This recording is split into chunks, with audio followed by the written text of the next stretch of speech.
بسم الله الرحمن الرحيم الحمد لله والصلاة والسلام على رسول الله أما بعد اللهم ربي يسر ولا تؤسر وتمم بالخير سبحانك لا علم لنا إلا ما علمتنا إنك أنت العليم الحكيم السلام عليكم ورحمة الله وبركاته hurmatli ustozlar va qarindoshlar bugungi tafsir darsimiz Qara surasi 246 oyatdan 249 oyatgacha A'udhu billahi minash shaytonir rojim Bismillahir rahmanir rahim Alam tara ilal الملأ من بني إسرائيل من بعد موسى إذ قالوا لنبي له مبعث لنا ملكا نقاتل في سبيل الله قال هل عسيتم من كتب عليكم القتال ألا تقاتلوا قالوا وما لنا ألا نقاتل في سبيل الله وقد أخرجنا من ديارنا وأبنائنا فلما كتب عليهم القتال تولوا إلا قليلا منهم والله عليم بالظالمين yuqorida tilovat qilingan oyatning qisqacha tarjimasi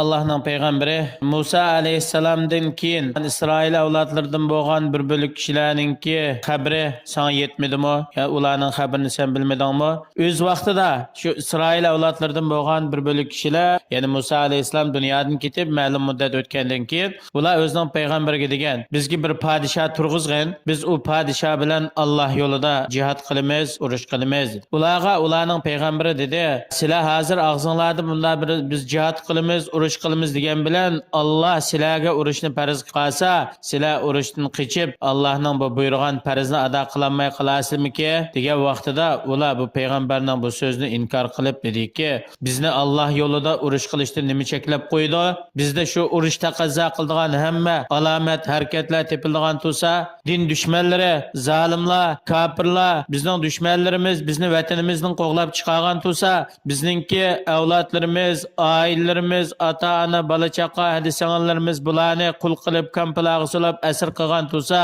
biz vatanimizni ozod qilish kofirlardan qaytarib olish va turmaga kirib qolgan asirga tushib qolgan qarindoshlarimizni qutuldirish uchun cho'qim jihad qilamiz ularga jihad farz qilingan vaqtida ular o'zlarininki bergan va'dasiga amal qilmadi ular urush qilishdan yinib oldi faqat ularning orasida iymonda mustahkam bo'lgan oz bir qism kishilar va'dasiga vafo qildi Alloh yo'lida urush qilishga tayyor bo'ldi Alloh subhanahu va taolo o'zining ahdisini buzgan buyrug'iga qarshi chiqqan va o'z nafsiga zulm qilgan bunday kishilarni Alloh yaxshi bilguchidir ularni qilmishiga asosan jazolaydi وقال لهم نبيهم إن الله قد بعث لكم طالوت ملكا قالوا أنى يكون له الملك علينا ونحن أحق بالملك منه ولم يؤت سعة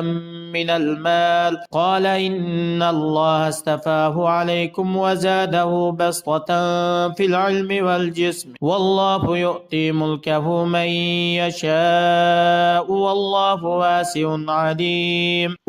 ularning payg'ambari shunday dedi haqiqatan Alloh subhanahu va taolo sizlarga Talutni podshoh qildi uning bayrog'i ostida uningga ergishib urush qilishinglar uchun bu Bani Isroilningki katta boshlari Allohning tanlashini inkor qilib buningga qarshi chiqib shunday dediki u qandoqmi bizga podshoh bo'la oladi biz podshohlikka uningdan loyiq tursak bizning oramizda podshoh avlodlari tursa bu Talut degan podshoh avlodlaridan bo'lmasa qandoq podshoh bo'la oladi uning ustiga buning mol dunyosi ko'p emas podshohlikqa yordam qiladigan sarf qiladigan mol dunyosi bo'lmasa bu qandoq podshoh bo'ldi deb e'tiroz bildirdi ularning payg'ambari ularga shunday dedi Alloh subhanahu va taolo uni sizlarga podshoh qilib tanladi Alloh subhanahu va taolo uni ilm ma'rifatda sizlardan bilimli qildi va kuch quvvatda sizlardan kuchli qildi Alloh subhanahu va taolo podshohlikni o'zining hikmati o'zining rahmati bilan xohlagan kishilarga beradi Allohningki fazli rahmati kengdir xohlagan kishiga biridir Alloh shu kimning fazli rahmatga haqliq podshohlikqa yetakchilikka haqliq ekanligini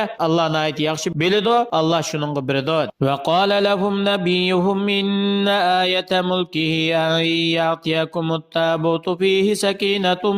min rabbikum va baqiyatun mimma taraka alu Musa va alu Haruna tahmiluhul malaika inna fi dhalika la ayatan lakum min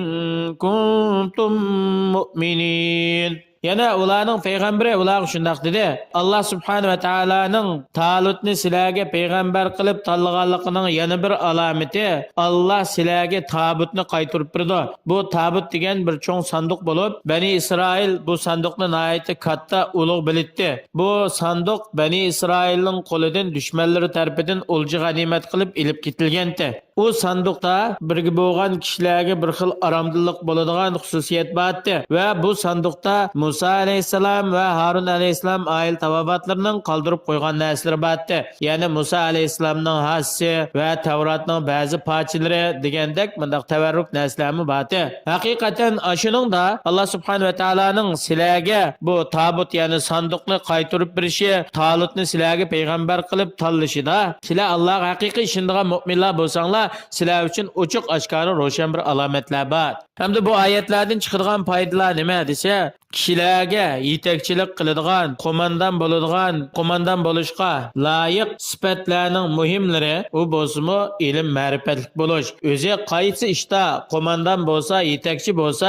o'zi yetakchilik qiladigan, qo'mondonlik qiladigan ishlarni to'liq bilishi va shundaqla o'zimi bevosita maydonga tushib har qanday shu o'zi yetakchilik qilayotgan ishning turini o'zimi qila oladigan mandaq bir jasorat, quvvatlik bo'lishi. Kishilarga yetakchi bo'ladigan kishi qo'l ostidagilarningki og'zaki va'dalariga, quruq gaplarga aldanib ketmaslik kerak. Ularni bir sinab va'da ilish kerak. Og'zaki sinab qilib bo'lgandan keyin amaliy harakat bilan ularni sinash kerak. Agar bo'lmagan vaqtida va'dani cho'ng qilib, amaliy harakat kelgan vaqtida yenib oladigan ishlar intayin ko'p bo'ladi. Bu oyatdan ilingan yana bir foyda hamda biz kishilarningki voy mavi qo'mondon bo'lishga loyiq, mavi rahbar bo'lishga loyiq, mavi yetakchi bo'lishga loyiq deb sirtqi ko'rinishiga yoki o'zimizning bilgan oddiy bir qarashimiz, saviyamizga qarata bundaq qiliq insonlarni tanlasak, bu to'g'ri o'lcham bo'lmaydi. Balki to'g'ri o'lcham degan Alloh subhanahu va taolo o'zining ilmi va hikmati yaratishi bilan Alloh xohlagan kishini tanlab buni insonlarga yetakchi qiladi, qo'mondon qiladi. Har qanday ahvol ostida kishilarningki tashqi ko'rinishi yoki bu podshoh avlodi yoki bu manda bir falonning avlodi buni boshliq qilsak demasdan haqiqiy ilm, ma'rifatlik, kuch-quvvatlik, jasoratlik, yiroqni ko'ra oladigan, kishilarni to'g'ri yo'lga boshlay oladigan shunday kishilarni yetakchi qilishninki zarur ekanligi yuqorqi oyatlardan aniq ifodalandi. Alloh subhanahu va taolo har birimizni samimiylik bilan, haqiqiy rostchilik bilan Allohning yo'lida jihad qilishga, vatanimizni zulm chekayotgan qarindoshlarimizni zolimlarning zulmidan qutqizishga Alloh bizni shuningga muyassar qilsin. Shu ulug' amalni qilishga Alloh hammalarni muvaffaq qilsin. Assalomu alaykum va rahmatullohi va barakatuh.